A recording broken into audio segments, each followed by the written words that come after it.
Magandang umaga sa inyong lahat. Shout out na sa lahat ng mga Capricorn. Babasahan na natin ang mga Capricorn sa unang baraha. The Empress means fruitfulness o kasaganahan.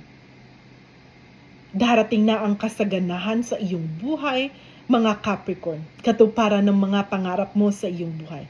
Walang humpay na kasaganahan ang darating sa iyo, mga Capricorn. Sa pangalawang baraha, papalibutan ng Pentacles ang iyong buhay pag-ibig. Katuparan ng mga pangarap mo sa iyong buhay at sa iyong buong pamilya, mga Capricorn.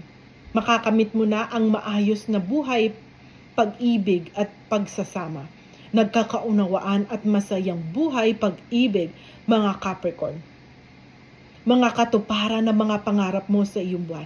Darating na ang mga blessing at papalibutan ng kasaganahan ng iyong buong pamilya, mga Capricorn. At meron kang isang pamilya na matutupad ang magaganda mga opportunity sa ibang bansa o sa negosyo.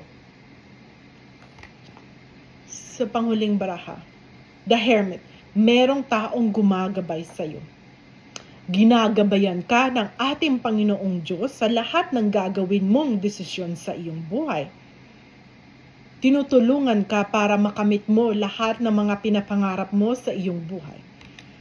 Kaya, papasok na ang kasaganahan sa iyong buhay dahil ginagabayan ka ng ating Panginoong Diyos at meron kang mabuting puso.